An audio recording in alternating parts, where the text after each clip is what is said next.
আসসালামু আলাইকুম এভরিওয়ান, কি অবস্থা সবার? সকালবেলা ঘুম থেকে উঠেই দেখি খালা এখানে চাল বাইটা নিছে আর এটা দিয়ে মূলখা পিঠা বানাইতেছে। অনেকে আবার এটাকে চাপটি পিঠাও বলে। যদিও এই পিঠাটা কাঞ্জি চাল দিয়ে বানাইলে অনেক বেশি মজা লাগে। আর এটার সাথে খাওয়ার জন্য এখানে মরিচ বাইটা নিতেছিল, একদম ঝাল ঝাল করে শুটকির ভর্তা বানাবে। কারণ এই পিঠাটা শুটকির ভর্তা কিংবা মাংস দিয়ে খাইতে বেশি মজা লাগে। আর এদিকে দেশি আলু দিয়ে মুরগির মাংস রান্না করছে। আমি তো মুরগির মাংসের ঝোল দিয়ে আর ভর্তা দিয়ে খাইছিলাম। তো সকালে নাস্তার পরে আবার এক কাপ চা খেয়ে নিছি, কারণ চা না খাইলে আবার চলে না।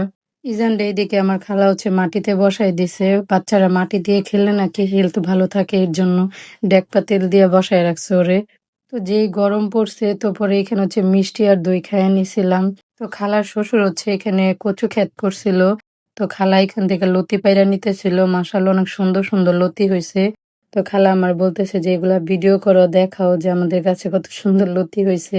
আর গ্রামের শাকসবজি গুলো না একদম কেমিক্যাল মুক্ত থাকে, যার জন্য এগুলো খাইতে অনেক স্বাদ লাগে। নর্মালি আমরা শহরে যেগুলো কিনে খাই ওগুলো তো হাইব্রিডের থাকে। আর এদিকে গাছ থেকে বেল পড়ছিল, তো ভাবছিল পাকা হবে, পরে দেখে ফাটায় যেটা কাঁচা। পরে আমার খালা গাছ থেকে আবার তরই পাইরে এখানে তরই কাইটে নিতেছিল, মাছ দিয়ে রান্না করবে। আর আমার বড় খালা এখানে আলু দিয়ে শিং মাছ দিয়ে রান্না করতেছে, বলতেছে যে আমার এটা ভিডিও করো, আমি এটা রান্না করতেছি, দেখাও। তো দুপুরে আবার এদিকে খিচুড়ি আর ঝোড়া মাংস খাইছিলাম। আমার কাছে পার্সোনালি ঝোড়া মাংস দিয়ে খিচুড়ি খাইতে অনেক ভালো লাগে। তো খাওয়া দাওয়ার পরে বিকেল বেলা আমার খালাতো ভাই বোনদের নিয়ে একটু হাঁটতে বের হয়েছিলাম। আর এদিকে রাজাহাঁসগুলো আমাদের পথ আটকায় দাঁড়ায় আছে। আর দুপুরে খাওয়া দাওয়ার পরে বিকেল বেলা একটু হাঁটাহাঁটি করলে শরীরটা অনেক ফ্রেশ লাগে। তো হাঁটতে হাঁটতে এদিকে আমি আমার ছোটবেলার স্কুলে চলে আসি। এখানে আমি ছোটবেলায় যখন নানু বাড়িতে থাকতাম তখন আমি স্কুলে পড়তাম। আর ইজান এদিকে ওর মামার কোলে রিল্যাক্সে এনজয় করতেছে। আর এখানে আসার পর থেকে তো আমি অনেক ভিডিও ক্লিপই নেই, কিন্তু সময়ের অভাবে আর এডিট করা হয় না।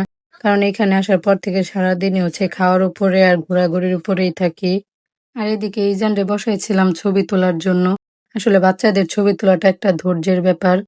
তো ঘোরাঘুরি শেষ করে সন্ধ্যার আগে বাসায় চলে আসছিলাম। খালা আবার বারবার বলে দিছিল যে সন্ধ্যার আগে বাসায় আসবা, তোমার দিয়ে আজকে রাতে রান্না করাবো। তো বাসায় এসে এখানে সন্ধ্যার সময় হালকা পাতলা একটু নাস্তা করে নিছিলাম। আর খালা এদিকে মুরগি কাইটা নিতেছিল বিরিয়ানি রান্না করার জন্য।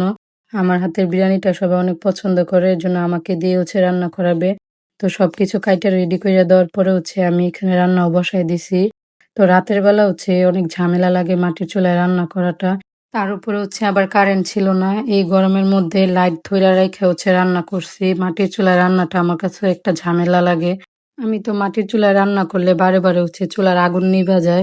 মানে আমি শুধু উপরেই রান্না করি, নিচের দিকে আর খেয়াল রাখতে পারি না। যদিও মাটির চুলায় রান্না কিন্তু পরে আবার মজাই হয় যদি ভালো করে রান্না করতে পারে। তো এদিকে বিরিয়ানি রান্নাটাও কমপ্লিট হয়ে গেছে। বিরিয়ানিটা পরে খাইতে অনেক মজা হয়েছিল।